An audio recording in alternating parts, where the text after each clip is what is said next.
喂，大家好，又我康神啦。今日真係實在太熱啦。但係都為大家介紹下我而家身後面呢一間屋啦。呢一間屋咧係屬於1138型，實用面積840尺，跟咗一個大約600尺嘅花園。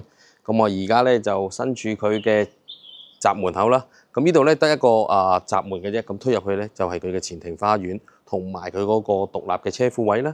而家入去參觀下啦。好，咁睇片前咧就希望大家 follow 下我嘅頻道啦。中意條片嘅就可以 share 啊，撳埋個 like 啦，同埋可以撳埋個鐘仔，有咩新片可以即時通知大家。當然，如果想揾我何生或者康神嘅，我有 WeChat 有 WhatsApp， 當然亦都條片嘅上面亦都有個手提電話聯絡嘅，可以隨時歡迎打俾我。亦都好歡迎大家嚟到錦繡花園、錦繡大道美聯分行揾我何生或者康神都得嘅。咁事不宜遲，同大家出發去參觀下啦。依間屋咧經大閘門口入屋之後，左手邊就係一個獨立車庫，入邊可以泊到一部車；右手邊前庭花園，跟住上2級樓梯入屋。開門咧就會見到條樓梯上去1樓寢區，而右手邊就係一個長方形嘅客飯廳。1138型呢個樓底咧就比較高身啲，感覺就會比較舒服。跟住沿住客廳一路前去就係飯廳嘅空間，而飯廳有玻璃趟門通出去後花園。後花園呢就比較方正，比較實用。後面仲有留翻少少嘅種植位置，有少少嘅禪縫位。跟住轉翻出嚟，經過飯廳有個少少嘅走廊位。左手邊樓梯底下面呢就係儲物室。前邊呢度呢就係緊廚嘅空間，上下兩排有啲收納位，有2個明火煮食爐。景觀望翻後花園，樓梯底儲物室位置都擺到唔少嘅雜物。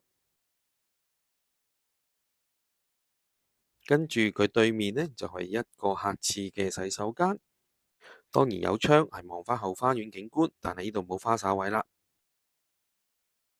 而客廳呢度除咗有個大嘅透光窗之外，中間位置亦都有啲透光磚，比較有特色。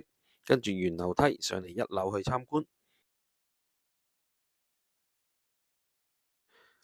沿樓梯上嚟左手邊就係一個大平台嘅位置，係一個長方形嘅設計，景觀都唔錯。而隔籬就係第一間客房啦。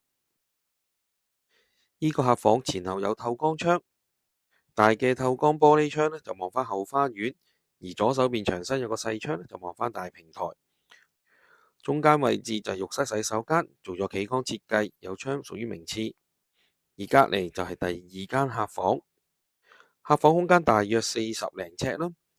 景觀主要係望返後花園，入門口左手邊有大嘅入牆衣櫃。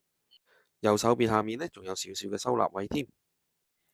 跟住入去主人房間參觀下先。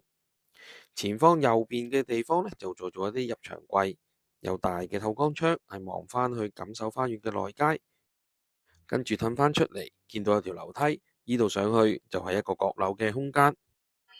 閣樓空間呢度呢，係左右兩邊開積，一邊呢就可以擺雜物，另外一邊較咗冷氣機，適合姐姐居住。如果大家對呢個單位有興趣，記得快啲聯絡我康神啦，多謝晒，拜拜，下次見。